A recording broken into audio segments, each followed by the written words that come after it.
must have the final word about the Super Bowl that just happened on Sunday. We had Eagles and Kansas. Ty, what are your takeaways from what was a very exciting Super Bowl?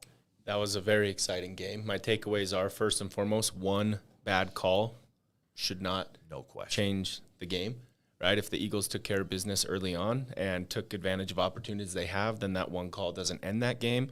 That being said, my take on the call, you break it down, you look at it, it is the right call. The issue is that it's an inconsistent call. The other part of that, getting that call, is the brilliance of Pat Mahomes, seeing them locked up and lobbing one up that makes it look so blatant and obvious. So he's the MVP for a reason. A lot of quarterbacks wouldn't be able to get that call. All said and done, congrats to the Chiefs. They did a phenomenal job. They came out with a brilliant game plan, and Andy Reid will go down as one of the greatest coaches of all time. Yeah, big props to him. I mean, it's got to feel good to beat the team that fired you, Philadelphia Eagles, and get your second Super Bowl with your team, the Kansas City Chiefs. So big ups and congrats to Andy Reid. And just what an amazing performance by both quarterbacks. Jalen Hurts had an amazing game, 3 touchdowns, threw for over 300 yards. Yeah. He really just had one mistake, and it's funny, those one mistakes almost always kill you in the Super Bowl. I mean, they were up 14-7. The Eagles are driving. They score another touchdown, go up 21-7. This thing starts to get out of control pretty quickly, but somehow he fumbles the ball. I don't think anyone touched him, did he? Yeah. He just fumbles the ball, goes off his foot. The Chiefs guy picks it up, ties it up at 14-14. Like, that was such a huge play.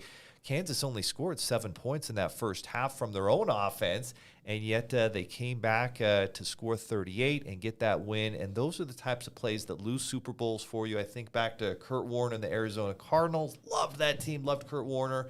And he got the Arizona down to like the 2-yard line, threw a pick to whoever that Harrison guy was, and he runs it back for 98 yards for a touchdown. No time left in the first half against the Pittsburgh Steelers, and Pittsburgh, of course, wins that game in the last second. It's almost those type of plays, the Tyree, catch the ball in your helmet, Giants against Patriots. Malcolm Butler. Those almost always decide those games. But what a great game. And how about Patrick Mahomes? I mean, he hurt his ankle again. Wasn't looking very good in the first half, and that second half comes out. He runs, he throws 3 touchdowns. I mean, played really well. Do you realize he didn't even throw for 200 yards? That's what's amazing. And that's where Andy Reid and Eric Bieniemy, the O coordinator for Kansas, and that offensive line, they ran it 20. We're talking about an Andy Reid team ran it 26 times and threw it 27. And they weren't dives or little off-tackle gives. They got very creative. I'm going to go back and watch that game film and see what I can learn. I mean, they were pulling guards from all over. They were pulling centers to make, though. They had these interesting counters, and the receivers and tight ends, everybody was blocking. Like, it was amazing run offense. Yeah. For an Andy Reid team, like, he was not ever known for having them. So that's just smart on all aspects. Rihanna was a little weird. What's that? Rihanna was a I All right, yeah. And I finally saw the perfect meme of what it reminded me of the whole time.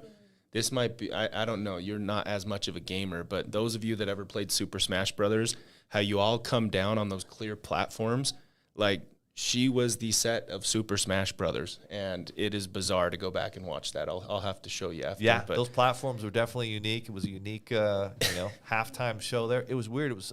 I understand why they got started late. Usually, like, they go right into that in the halftime, but didn't it seem like, oh, we're a little behind? Hold on. Yeah. Now you know why, because they had these wacky platforms, and there was no fence around them, no clear fence. Like, she was actually hooked in. So I'm glad she was hooked in. She's pregnant, want to take care of that baby, but. She did have a tough act to follow, though. Last year's Super Bowl halftime was probably the greatest of all time. So I mean, it was phenomenal. Like, the entire presentation, the songs, and they actually – I always judge it by how much are they actually singing. And last year's they sang a lot. I know Lady Gaga sang a lot. Beyonce, I feel like, sang quite a bit. But and it seemed like she actually didn't, like, legitimately sing from her own mouth. I mean, not a lot. But they don't get paid? That's weird. Yeah, they don't get paid to do the NFL halftime show. It's all about you're publicity. Getting so much publicity and free pub, and usually you get a big bump. And I'm sure a lot of people will be downloading her songs. I love a lot of her songs. My daughter loves a lot of her songs. The Shine Bright Like a Diamond, Umbrella, Ella, she had to play that one. So